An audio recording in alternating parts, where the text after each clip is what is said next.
കരസേനയിൽ തൊഴിൽ പീഡനം ആരോപിച്ച് രംഗത്തെത്തിയ മലയാളി സൈനികനെ മരിച്ച നിലയിൽ കണ്ടെത്തി. നാസിക്കിൽ ജോലി ചെയ്തിരുന്ന കൊല്ലം സ്വദേശി റോയ് മാത്യുവാണ് മരണപ്പെട്ടത്. കഴിഞ്ഞ മാസം 25 മുതൽ റോയ് മാത്യുവിനെ കാണാനില്ലായിരുന്നു. മരണത്തിൽ ദുരൂഹത ആരോപിച്ച് ബന്ധുക്കൾ രംഗത്തെത്തി. റോയിയെ തടവിൽ വെച്ചിരുന്നുവെന്നായിരുന്നു ബന്ധുക്കൾ ആരോപിക്കുന്നത്. വിവരങ്ങളുമായി രാജ്കുമാർ ചേരുന്നുണ്ട് കൊല്ലത്തുനിന്നും. രാജ്കുമാർ, ഈ സംഭവം എന്താണ്?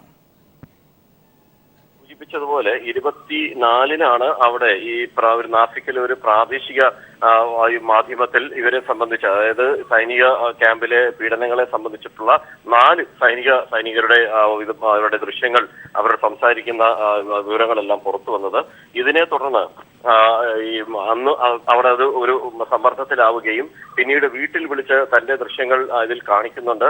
തനിക്ക് തന്റെ ജോലി നഷ്ടപ്പെടുമോ എന്നുള്ള ആശങ്കയുണ്ട്, ഉദ്യോഗസ്ഥർ തന്നെ അവളെ അന്വേഷിക്കുന്നുണ്ട് എന്ന് പറയുന്ന ഒരു അവസാനത്തെ ഒരു കാളാണ് വീട്ടിലേക്ക് ഭാര്യ ഫിനിയെ വിളിച്ചറിയിക്കുന്നത്. പിന്നീട് ഈ മൊബൈൽ ഫോൺ സ്വിച്ച് ഓഫ് ആവുകയായിരുന്നു. പിന്നീട് ഇത് പലതരത്തിലുള്ള ദുരൂഹതകൾ സൃഷ്ടിച്ചിരുന്നു. ഇവരെ തടങ്കലിൽ വെച്ചിരിക്കുന്നു എന്നുള്ള ഒരു പരാതി ഉയർന്നു. അങ്ങനെ ഇരിക്കെയാണ് ഇന്ന് പുലർച്ചെ വീട്ടിലേക്ക് ഫോൺ വിളി, നാസിക്കിൽ നിന്ന് ഈ സൈനിക ഓഫീസിൽ നിന്ന് തന്നെ വിളി വരുന്നത്.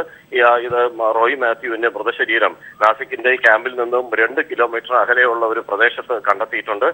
പോസ്റ്റ്മോർട്ടം ഇൻക്വസ്റ്റ് ഉൾപ്പെടെയുള്ള നടപടികൾ നടക്കുകയാണ്. എത്രയും പെട്ടെന്ന് മൃതശരീരം നാട്ടിൽ എത്തിക്കുമെന്നുള്ളതാണ് കരസേന ഓഫീസിൽ നിന്ന് അറിയിച്ചിട്ടുള്ളത്. എന്തായാലും ഇത് സംബന്ധിച്ച് ഇപ്പോൾ റോയിയുടെ ഭാര്യ ഫിനി ആവശ്യപ്പെട്ടിട്ടുള്ളത് അടിയന്തരമായി തന്റെ ഭർത്താവിന് എന്ത് സംഭവിച്ചു, എന്തുകൊണ്ട് അദ്ദേഹം മരിച്ചു എന്നുള്ള വിവരങ്ങൾ അറിയണം, അതിന് അന്വേഷണം വേണമെന്ന് അവർ ആവശ്യപ്പെട്ടിട്ടുണ്ട്.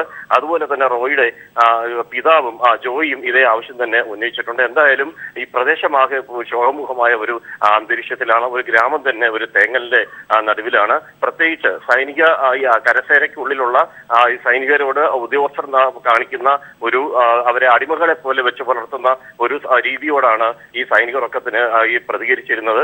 അതിന്റെ പ്രത്യാഘാതമെന്ന നിലയിൽ ഏറ്റവും ഒടുവിൽ അദ്ദേഹത്തിന്റെ ജീവൻ തന്നെ നഷ്ടപ്പെടുന്ന ഒരു സാഹചര്യത്തിലാണ് ഇപ്പോൾ പ്രദേശമാകെ അതിന്റെ പ്രതിഷേധത്തിലുമാണ്.